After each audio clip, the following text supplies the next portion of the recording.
கண்ணும் கண்ணும் கொள்ளையடித்தால் படத்தை டைரக்ஷன் பண்ண தேசிங் பெரியசாமி டைரக்ஷன்ல நம்ம சிலம்பரசன் நடிக்கிற படம் STR 48.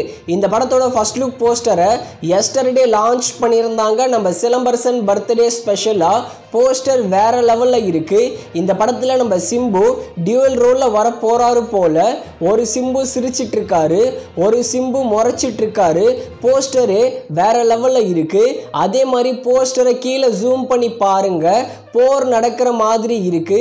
கண்டிப்பா இந்த படம் நம்ம சிம்பு கேரியர்லயே one of the turning point மூவியா இருக்க போகுது.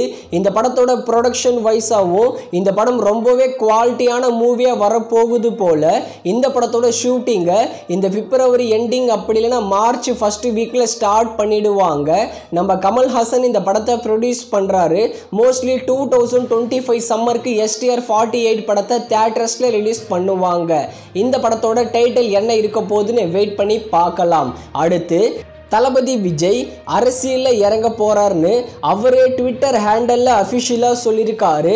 ரொம்ப நாளாகவே தளபதி அரசியலில் பேசிட்டு வருவார். ஆடியோ லான்ச்சில் நிறைய பேர் என்ன சொல்லுவாங்கன்னா ஆடியோ லான்ச்சில் அரசியல் பண்ணுறாருன்னு சொல்லுவாங்க. ஆனால் இப்போ நம்ம தளபதி டைரெக்டாகவே சொல்லிட்டாருன்னு அரசியலுக்கு வரேன்னு. தளபதி இப்போதைக்கு கோட் படத்தில் நடிச்சிட்டு இருக்காரு. இவருக்கு ஃபைனல் மூவியாக தளபதி 69 தான் இருக்க போகுதான்.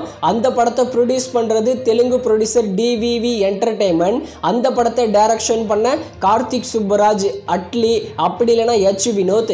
இந்த 3 டைரக்டர்ஸ்ல எதனா ஒரு டைரக்டர் இந்த தளபதி 69 படத்தை டைரக்ஷன் பண்ணுவாங்க. நீங்க தளபதி பாலிடிக்ஸ் வரதை பத்தி கமெண்ட் செக்ஷன்ல கமெண்ட் பண்ணுங்க உங்களுடைய கருத்தை.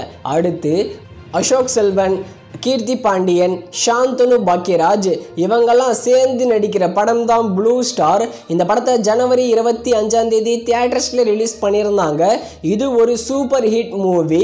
இந்த ப்ளூ ஸ்டார் படத்தோட டிஜிட்டல் ரைட்ஸை அமேசான் பிரைம் தான் வாங்கியிருக்காங்க. வர பிப்ரவரி 23 ப்ளூ ஸ்டார் படத்தை அமேசான் பிரைமில் ப்ரீமியர் பண்ண போகிறாங்க. இந்த படம் கண்டிப்பாக பார்க்க நல்லாவே இருக்கும். இந்த படத்தை தியேட்டரில் பார்க்க மிஸ் பண்ணவங்கலாம் பிப்ரவரி 23 அமேசான் பிரைமில் பார்த்து என்ஜாய் பண்ணுங்க.